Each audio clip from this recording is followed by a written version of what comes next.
Looks good, hyped. Welcome into Michigan week for Nebraska.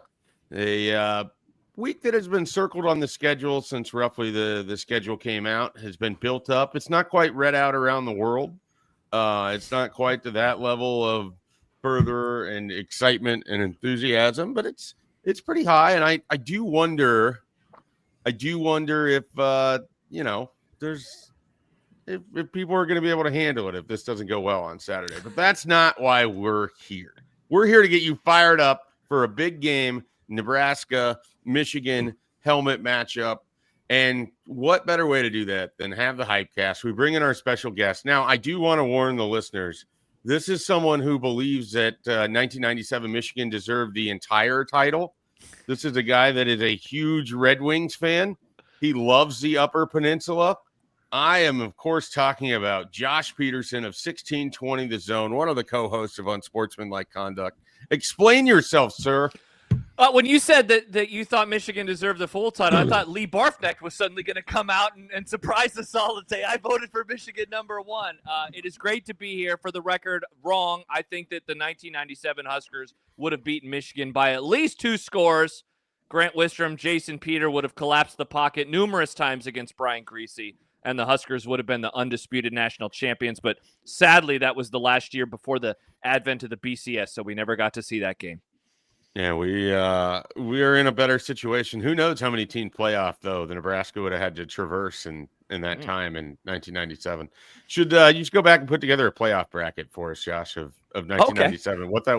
What that would have looked like. That seems like a good, fun what-if scenario. Maybe that'll be my oddly specific prediction later on, is I'll just oddly specifically predict what the 97 playoff would have looked like. North Carolina would have made it that last year with Mac Brown before he went to Texas. That could have been fun. That could have been fun. So, all right. Well, we have Josh Peterson, but as always, we have Michael Brunts. We have Brian Christopherson. Welcome to the show, guys. Good to be here. I'm emotional. Sorry. Yeah, it seems cracked like up, choked up to have a big game like this. Thanks for having me. You lose your voice giving like an Emmy speech there? Or that was wow. I didn't win any awards. I'll try to pull it together as we go, though. We got Big City Brian today. Look at that. Look at that. Yeah. Wow.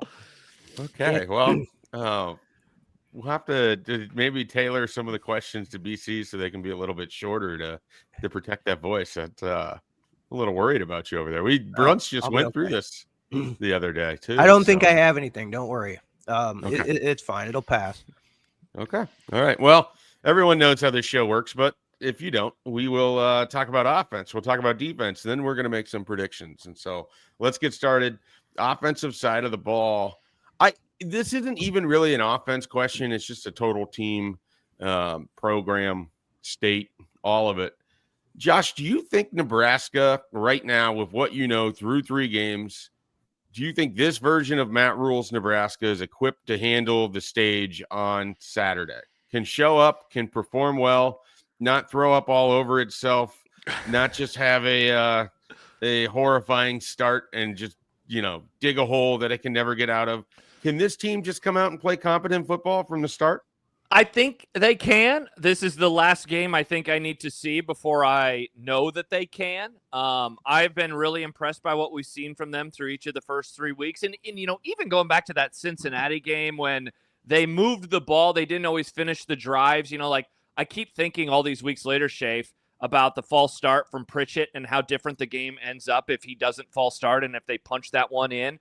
But I think that this offense is really, really talented. I think you were talking about it with Happer on the Sunday side sessions this week, how the different leading receiver it's been a different guy in every single game, Key and Barney and Hunter. So I really like that. I like the depth that we have seen from that room. I like the running game from Emmett Johnson. I think if I have like one question about the offense beyond will it not throw up on itself is the offensive line as good as we thought it was coming into the season?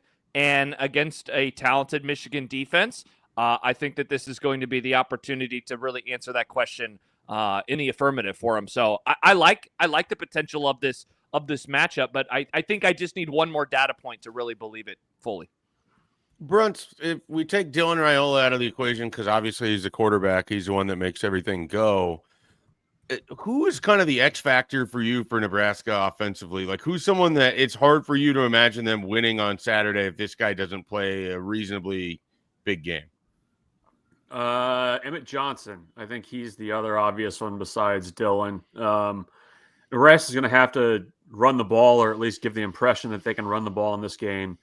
And as we've seen through 3 games, it's going to have to be Emmett. I mean, I think that's the only thing you can count on right now. So I think he's going to need to have a nice game, not only like running the ball. There's probably going to need to be a couple passes out of the backfield where he's going to have to make a play on. I mean, that's just part of the offense now, and almost an extension of the run game. I went back and watched some of the Houston Christian game and a little bit of the Akron game too. He's doing a really nice job too of blitz pickup. Like he's really, part of it's Dylan, I think, is getting him in a good spot and moving protections around. But there were multiple plays where, you know, he really kind of stuck his face in the fan and you know, blocked well. So I think that's going to be important too against Michigan, which is going to pressure a lot. They're going to bring exotic pressures. As Greg Austin used to say, they're going to be coming over the walls. And so I think that's something that he's going to have to do well on Saturday, is recognize pressure where it's coming from and also be willing to protect in addition to everything else he's doing. So I like Dylan's number 1 and Emmett Johnson is a very close 1B right behind him. Yeah, so BC Brunt's kind of got to the heart of what I wanted to ask. I mean, Michigan is going to bring a lot of pressure, and they can have exotic looks. How comfortable are you that now, 16 games into his career, Dylan Raiola has sort of the ability to kind of pick up some of this stuff? And as Brunt sort of already kind of said, he has put Emmett in some good situations to be able to handle blitz pickup because he's recognizing stuff at the line of scrimmage. That was an issue at times last year when he was going through his freshman debut, but 16 games in, do we think Dylan Raiola has gotten pretty good at that aspect of the game? I'm optimistic. Hey, it worked. My voice worked there. I was waiting to see what would happen. Yeah, I think his pre-snap development has been key, and this is where you really see how much of a payoff that is. And I do think because of the way he's seeing the game, he's going to dissect it on a few plays where there's going to be like 2 or 3 plays in the game where he sees something that's coming and he's going to get that one-on-one or that shot that you have to take advantage of. And it's just going to be a question of if you make the throw in that moment and your receiver goes up and gets it and all that. But I think it has been really encouraging, not just the way the coaches are talking about him, but then we're seeing it with our own eyes. I know the competition has been less than stellar the last 2 weeks, but he does seem really in command. And you can see just that his teammates believe that he's getting him in the right stuff too. Like I think it was an Isaiah Hunter or somebody who said we have to catch up to him. Like we have to make sure we have the knowledge that he has, which I thought was an ultimate compliment for how his peers see him as understanding the offense right now. Speaking of his peers, Brunts, I mean, and you look at those wide receivers right now, all 3 of Barney, Hunter, and Key have led Nebraska in receiving for a game this year. They've been able to kind of spread the ball around. How do you think this passing attack kind of sets up as we get into conference play? Can it be the sort of thing that can help take Nebraska from a mediocre team to potentially winning 8-9 games? Like, do you think it has that level of jump from where they were last year in their passing attack? Yeah, they're winning more one-on-one. It feels like this year than they did a year ago. And I think this group, I think what I have more confidence in them being able to do is to make contested catches. Like Isaiah Hunter feels like the kind of guy where if you need a 3rd and 7 and you, not a 50-50 ball, but if there's a pass that he's got to go up and get, I feel more confidence in him getting it than maybe what we saw last year. And I think there were times last year where Nebraska's wide receivers did not help Dylan Raiola out in situations where you just needed to make a catch. Like Iowa, perfect example. I mean, that game's over if Nair just pulls the ball in. There was one against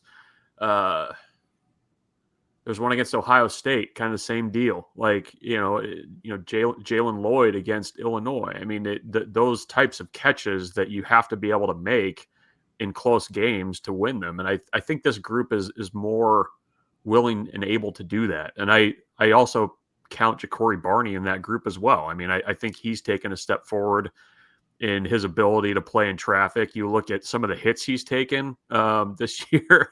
For some reason, it's always like if there's a ball that's in a bad spot, it's always going to him, which kind of sucks. But he's taken some hits. So I think those guys are able to make catches and give the offense a little bit more than what we saw a year ago. And that's going to be really key in a game like this.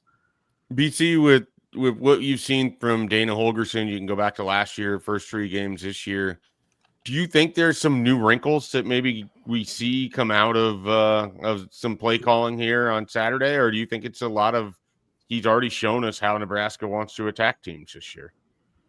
I'm sure he'll have a wrinkle or two. I don't know that it's going to be something so dramatic though that everybody's buzzing about it. It might be sort of It won't be the diamond formation or anything like that. Yeah, I get the sense this whole 8 months leading into the season, how much did we hear about make the routine play? Just make that routine play, turn it into an explosive. You guys are athletes, you can do this, but if we're going to put you in position to get those 6 yards, and then a couple times a game, turn 6 yards into 56 yards. And so I'm sure there's stuff that is going to be tweaked, like something that's formationally or something before the snap that like I don't pick up on, even possibly that he's doing different, giving him a different look.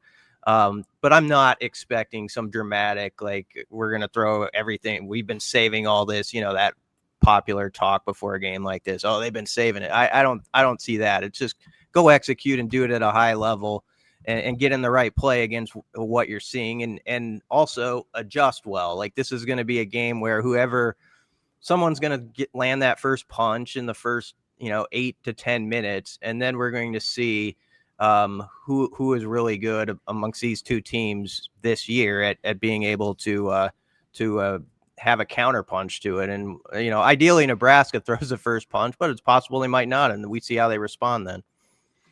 Josh, we'll finish up with this on the offensive side. Just your general thoughts and opinion on how the offensive line has looked so far through 3 games. And then do you have confidence that they can keep Dylan upright and move the pile enough against a Michigan front that isn't what it has been in the past, but it's still pretty good?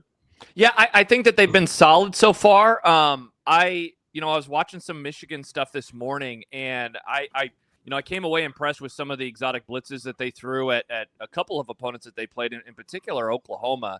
And that's like the one part that I am wondering about with this is, Dylan drops back to pass and they're bringing in that extra bit of pressure because we've seen him. I think he is more mobile this year. I think that he's done a pretty good job at moving the pocket this year, moving around. But, he still isn't as fleet of foot as we're going to talk about in a few moments, Bryce Underwood. And so I think that this is another a great opportunity to answer some questions with that offensive line. I've been pretty happy, I think, overall with the running game. I think that they've done a good job. And I think Emmett Johnson has done a good job. Maybe he hasn't leveled up like I was thinking he could, but I think that I think he's a better running back than he was last year. I think he looks quicker and faster than he does. And he has, I was just looking at his numbers, 21 touches per game. And that's the only reason that number is as low as it is because of course, last week. And a lot of people were wondering how he'd be able to handle that type of a load. Like now we're going to start really getting those answers because I do not think that he will only have 21 touches against Michigan. I think that number is going to be higher on Saturday afternoon.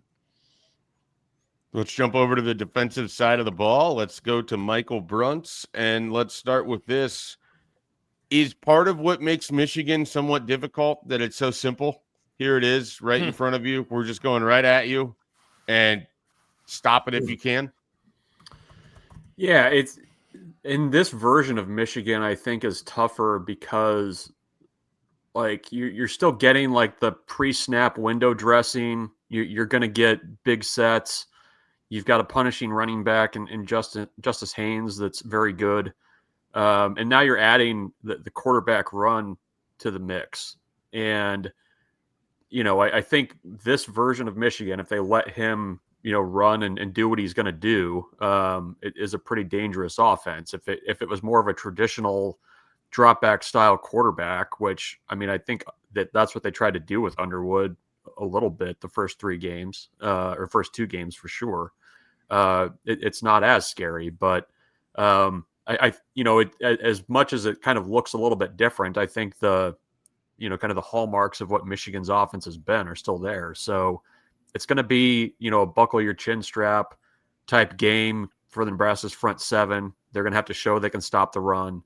And, there's going to be wrinkles. I have no doubt, just based on personnel changes. But I think a lot of what they've kind of hung their hat on for years is still going to be there. Josh, you watched a little Justice Haynes running it for Michigan so far. What stands out to you about Michigan's running back? I mean, he definitely is faster than he was a year ago. I think that they were talking about that on the broadcast for the Oklahoma game. The touchdown that he had on the first play of the second half against Oklahoma was really nice. I mean, it was really good blocking, but he took advantage of the hole and he just went right through it. And that was really it was easily the best play of the night, and it was the only time that I think that game was kind of interesting in the second half when they suddenly made it a 7-point game. But you take that away, and I mean, his yards per carry then is going to go way down. And so he is very good, tree trunk type legs. And with a mobile quarterback back there in Bryce Underwood, it's going to be super interesting to see how Nebraska defends that run game. I wondering how Bryce Underwood would look coming into the season. You hear about him and all the hype coming in. He not only has the straight line speed, but I come away more impressed, I think, by his ability to make guys miss in the open field. And so those two players, like, they are going to complement each other, I think, all season long. And so I think that run game is going to be strong. Like, guys, I mean, there's a very real world where everything in this game boils down to this. How do they defend Haynes and how do they defend Underwood when they're running the football? Speaking of defending Underwood, BC, do you think Nebraska gets aggressive in going after him, or do you think it's more similar to what we saw with Cincinnati, where you try to contain the quarterback a little bit because he can be a dangerous weapon if he gets outside and has room to operate? It's a good question. I kind of think they'll be selectively aggressive. I think they'll bring up the heat and try to best of both worlds. Yeah, try to find that healthy balance, but they're going to want to put some exotic pressures. And I think, you asked the question about maybe Holgerson having some wrinkles. I think more so John Butler maybe having a few that we haven't seen in this game, and seeing how the young quarterback deals with it, trying to create some negative plays that, gets you in a couple of those situations, at least in this game, where it's like a 3rd and 12 type deal. And that's where hopefully you make some hay and you get that turnover that changes the game, So I expect some aggressiveness, and it's not been talked as much about, but the second level's got to have a really great game. I mean, like, everybody's all on the D line, but it's the guys that have to help them out and hit their run fits well. And I'm thinking of like Shavers and Watson Trent and Javen Wright and just all his versatility. CBS did a great feature on him. This is a big game for someone like Javen, coming back his 7th year and having a big moment in this. And obviously Dasan McCullough too. So that second level of the defense has to be on point, like with where they're at, to not let a play that could be a 2-yard play become that 62-yard play. We'll stick with BC here. Brian, are we not making enough of the fact that Nebraska hasn't even allowed 100 yards passing in a game this season? They have allowed less than 200 yards through the air. And I understand you had two opponents that weren't great in Houston Christian and in Akron, but like, if you look at what Cincinnati's done in the game since playing Nebraska's secondary, they've thrown for a ton of yards. Like, is there something even more here, or do you think we got to get through these first couple games in Big Ten before we can solidly say Nebraska's got a great secondary and that can be the strength of this team? It's like if you're writing like a really big news story and you had two good sources and you feel like I pretty much know what I think I got this story down, but you're like, I'd really like another source to finish this thing off and verify this. That's how I feel about like the pass defense. Like, I feel like we're on the right track with what they are. And I think they are who they thought they were going to be, kind of Denny Green there. But like in the spring, they were matching up well. If you paid attention to John Butler, he would slip it into comments during the spring about how, like, in one-on-ones, we're winning our share, basically, is what he would say. And that's going against like Key and Hunter and Corey Barney. So I think there is a confidence there, and they can mix and match well. I mean, you saw it last week where Sierra just goes in and plays nickel inside and like it was nothing. And yeah, the opponent was who they were, but less than 70 yards 3 times is really impressive in the year 2025. They just have to not get caught sleeping in this game, really. Like, Michigan is going to keep pounding, and they're going to try to, as John Butler said, They're going to try to force you to maximize how many you have in the box, and then they're going to try to hit you over the top. And so it was interesting, too, how John Butler talked yesterday about how he has a different philosophy, like with their eye discipline and how they're playing compared to when he arrived here. And I think you're seeing that pay off with that group. Well, I mean, you can certainly go back to games last year where when they had mistakes in the secondary, it had a lot to do with where their eyes were on play action. So, yeah, you certainly can draw that parallel. Brunts, who's somebody defensively that has stood out for you that maybe has played better? Or you can go the other way if you wanted, or played worse than you anticipated coming in this year. Yeah, Deshaun Singleton feels like he's playing at a better level than what he was last year. I mean, I think having a full off season of relative health has been important for him. I think they're using him in a better role. I mean, I think they're kind of taking advantage of his ability to cover one-on-one, which they didn't do as much last year. And I think part of it, too, is they've just gotten better around him. I mean, I think you can kind of just go down the list in that secondary of guys that we kind of thought we had the book on. And maybe, now we have that second source that BC was talking about. Like, I think you could say that about Sear, right? I mean, he's a non-factor because they're not throwing at him, which is, markedly different from last year where it felt like teams were, more than willing to go after him. So I would say Singleton's probably gone to another level. He seems to be tackling pretty well. I mean, this is a game for him that's going to be really big because he's going to have to come up and run support and get the guy on the ground when he has the opportunity to do so. So I go there. I mean, I think he's probably the biggest one in my mind that's really kind of taking it to another level. Josh, what is it as someone who goes through the week and talks about this team and covers this team and follows this team, what is it sort of like now going into a big game week and you're not having the conversation about how Nebraska has dumpster fires of special teams play? It's very weird because we've gotten so used to that around here. It's also like it's exciting to not go into the end of the week and thinking about this matchup and saying they have to avoid the catastrophic mistakes, in special teams. Like now it's what can they do in a positive way? I mean, one of the things that we have barely talked about is just how kind of mundane all the kicking looks in terms of field goals and PATs, which is quite the contrast compared to what it was a year ago. There's, of course, been lots of conversation about how Archie Wilson hasn't even punted in the last 2 weeks. That's going to change on Saturday. But it's a breath of fresh air. It really is. I think that I've had a lot of frustration about it the last couple of years because, we will talk about it in such broad terms of if they only cared about it, they could be good.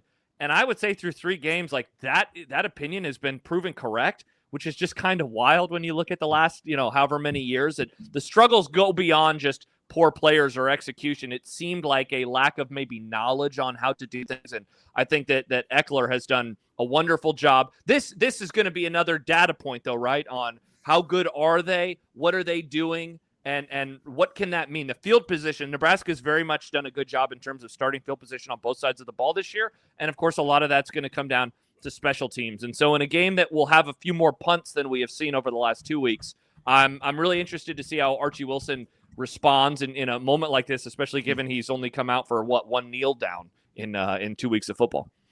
So I just want to clarify, your oddly specific prediction is not that Archie Wilson will punt on Saturday.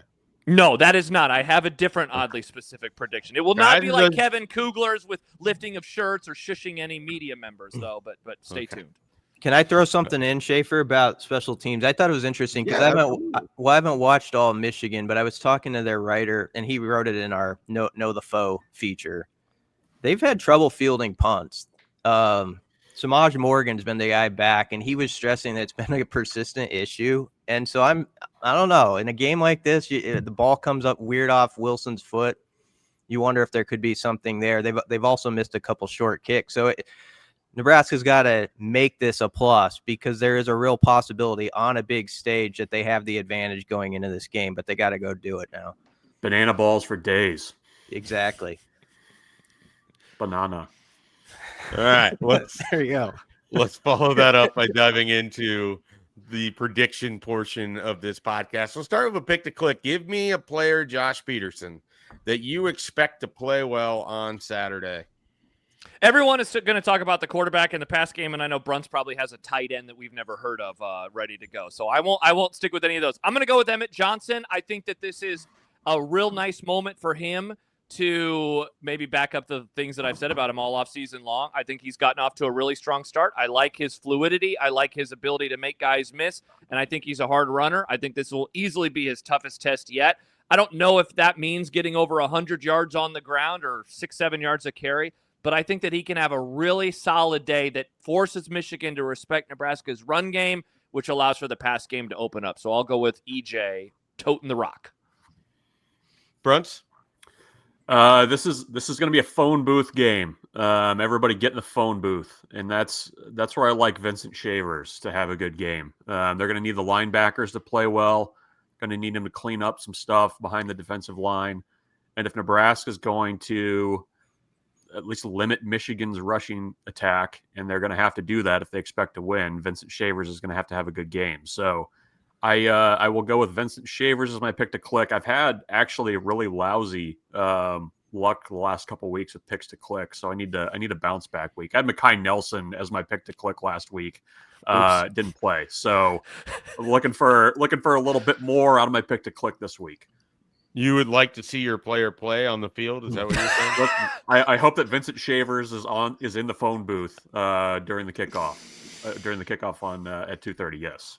It does seem like that would help with the click. Yes. All right, yes. BC. Give me Luke Lindenmeyer. He didn't have a good game last Saturday, and Dana Holgerson said as much. Of course, he's had a lot going on in his life, but he's Dylan's security blanket. That's been said, and I think this is a game where you're gonna need that blanket a few times in key moments, and maybe even in one in the red zone where they punch it in the deep red and Lindenmeyer's involved. All right. I am going to – I don't really know what direction I want to go with this, but we'll go Ja'Cory Barney just because I think they're going to have some answers to some of the pressure that comes from Michigan. And I think the short passing game, particularly around the line of scrimmage from your slot wide receiver, could result in some big plays, especially when you get that pressure upfield and you catch them with it. So I look for Ja'Cory Barney to have a nice game for Nebraska. I don't know that he's going to lead them in receiving, but I think he's going to have some important catches that help move the ball in the middle of the field to help set up some scores as well. All right, let's dive into oddly specific predictions. I will start. Nebraska will score a second quarter touchdown on a shovel pitch play that will go to Heinrich Harburg. It's going to be one of those behind the formation shovel pitches to a tight end. And they've kind of been setting it up. It's going to look like Harburg's going to double back to the backside block there, but it's actually going to be a pitch where he will catch it, turn up quickly, and score from 2 yards out as Nebraska fans celebrate the Huskers scoring in short yardage situation in the second quarter. Brunts. I'm going to say that it's going to be a 2-touchdown day for Ja'Cory Barney. I think he's going to run one in. I think he's going to catch one. Throw the twos up. Throw the twos up. No gesture in the press box at Brian or anything like that. By the way, Schaefer, I appreciate your discretion in not taking a victory lap for correctly predicting that sack last week. Did you get it all out in the press box? I thought the pistols in the air were a little much. Yeah, I let the guns fire, and we went from there, and then we move on. Look, you can't get overly focused on what happened because you need to be prepared for what's coming next. We're on to Michigan. HypeCast. 24-hour celebration period, and then you moved on to the next game. Understandable. Yep. But the confetti cannons and pistols were a bit much. But I think you think they cleaned up those confetti? Probably not. Keith Man got the broom out and swept that all up after we left on Saturday afternoon. Probably not. It's probably still there. It's probably still there. But no, 2-touchdown day for Ja'Cory Barney. He runs one. He catches one.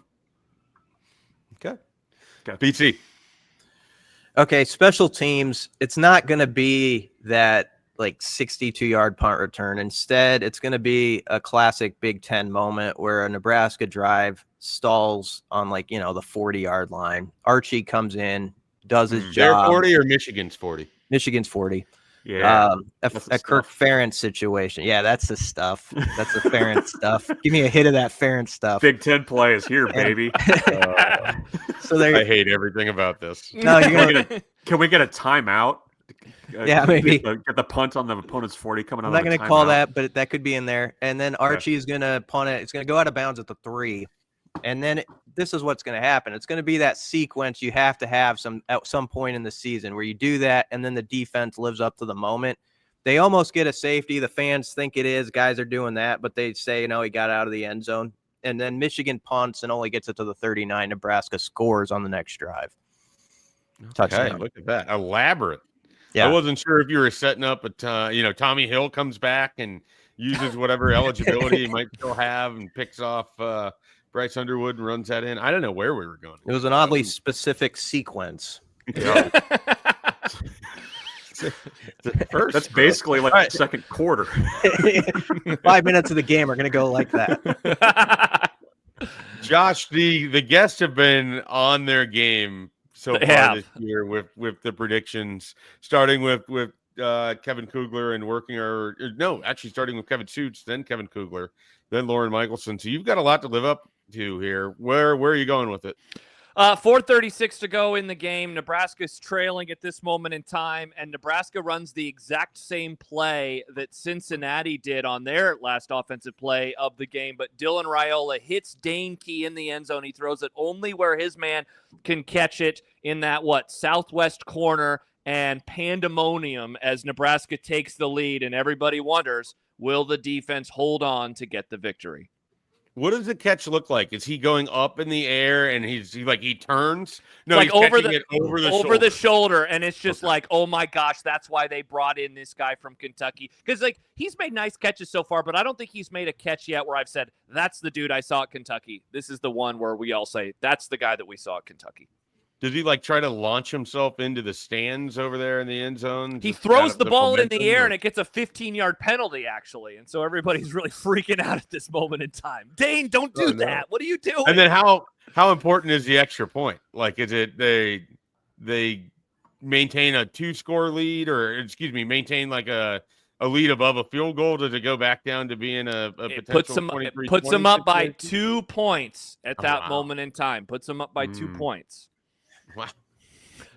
Why were there balloons on the screen there? I don't know. That was. Oh, it's because of my. I don't turn off the thing on my Mac, and so it's fun to have various things pop up on my computer. Yeah, it kind of fit. Yeah, it worked well for your oddly specific predictions. The balloons will be released. They will. Dane Key catches that touchdown pass. Everybody's gonna be holding on to them for a while, but they'll. It's Nebraska's first touchdown. It puts them up. 8-6. Yes. Oh, wow. Things are turning dark here. All right, let's get to game predictions. I'm fascinated. So I've made predictions with Brunson, BC, multiple times. We predicted the schedule. I've been consistent. I'll just get it out of the way. I have Nebraska winning this game. I think it sets up really well on the schedule for them. I don't know that I would feel as confident that they would win if they played this game in November, but they're catching Michigan at the right time. It's going to be a generically boring score. A 20-17 win for Nebraska against Michigan on Saturday, and Memorial Stadium is fired up. We'll go to Josh. This is the first time all year where I am switching my preseason prediction. Before the year, I had a Michigan victory. I am going to go with Nebraska. They hold on after the Dane Key touchdown catch. 30-28, a high-scoring affair as both defenses struggle with the offenses. But Nebraska gets their first-ranked win in 9 years. Matt Rule gets his first-ranked win since he was a Temple head coach. And suddenly, for the next 2 weeks, we are wondering aloud about the college football playoff and Nebraska. Wow. Just huffing Kool-Aid. Oh, my gosh. Just injecting it right into our veins. It's going to be a wild time. Shoot it in my eyeballs. 24-21 Nebraska. I think Nebraska gets it done and gets it over the finish line. That it feels a little bit. This team feels different than the previous iterations of Nebraska football. I think they get it done. It's going to be a nail biter, but I think we roll into the bye week feeling pretty good about things. So, all right, BC, you got a broom there with you wherever you're at. I guess clean sweep. I don't like when we all pick the same on a game like this. I Oh. don't, but I'm going to. The Michigan That's a hell of a heel turn. Well, even our Michigan guys have picked Nebraska in a close one. Not all of them. Not all of them. A couple of them. Yes. I think Sam did and Alejandro. But I have 24-22 Nebraska. Here's an oddly specific thing. This plays in my mind. Like, it's going to come down to Michigan trying to tie it with a 2, and Donovan Jones. In Catholics versus Convicts, how that game ends when Notre Dame, a guy kind of bats it away in the corner. Some play kind of like that. It'd be nice though if the band were down right by in the old Notre Dame Michigan and it was part of the scene, but obviously that can't happen. 24-22 Nebraska. I like that you can just reference, the Catholics versus Convicts, how that game, Yeah. You have the right 4 people here. I'm wondering if if you could have done this with other people in your life. It's do you remember Catholics versus Convicts when this? You remember that? Probably a weird look. You remember the defensive back's body position on that last play? Yeah, that's basically it. Your Gen Z listeners and viewers are like, what are we talking about right now? What is going on? Catholics played convicts? What was this? Was this a battle? Was this a war? Who knows? That was Yeah. You have to go by. Go ahead. Sorry. No, you go first. I say I like the turnaround where Beast is like, I don't like it when people do this, but I'm gonna do it anyway. Yeah. It's like a college game day moment, I guess. Well done. All right. Well, that's a clean sweep predicted. I wasn't expecting that here today. But as always, great stuff here with the Husker 24/7 HypeCast. Josh, we appreciate you joining us. You are a busy man. Where can people get the Josh Peterson experience? I talk a lot. They can't get it on Twitter because sometimes you're just banned from Twitter. This unban has lasted the longest it's lasted in the last month and a half. I think I haven't been banned for 2 weeks, so we'll see if that streak can continue. I do Unsportsmanlike Conduct with John Bishop each and every weekday on Unsportsmanlike Conduct 1620 The Zone. I will actually be doing Big Red Overreaction this weekend with Matt McMaster, so that'll go on right after the game on The Zone and 1019 The Keg. I also am a co-founder of the I-80 Club with Jack Mitchell. We made some people mad this year because we ranked Nebraska's 70 losses coming into this season, but we will do a post-game show on Saturday. We do pods literally every day. So just search my name, search me on YouTube. You will find me. Very much would appreciate anybody. How many post-game podcasts do you do after a game? Well, if I do Overreaction, I got to do 2. So yeah. Nice. So this weekend I will do Overreaction at the station. I will come home. I will quickly eat, and then Jack and I will do another 90 minutes. So I'll do about 3.5 hours worth of post game stuff. There's a lot of reaction. So for your case, I hope this game had some interesting stuff because that could be a lot of talking. What if it is the 8-6 game with just a Dane Key catch? Well, you're talking about that catch the entire time. They're going to talk the hell out of that catch is what they're going to do. Hey, we did an hour last week on Houston Christian. So if we can do an hour on Houston Christian, we can do 90 minutes on anything else. I think we'll be okay. Okay, that's fair. All right. Well, we invite everyone to check out everything we have going on at Husker 24/7. Plenty of coverage. There's going to be a lot of recruits in town. So there'll be recruiting coverage before, recruiting coverage after. From that game, Nebraska trying to build up its 2027 class, working ahead. A lot of interesting players from that cycle alone will be on the sidelines for this game with Nebraska, Michigan, and we'll see if the Huskers are able to get it done. So check out everything going on at Husker 24/7. For Michael Bruns, for Brian Christopherson, for Josh Peterson, we appreciate your time. We'll catch you next time.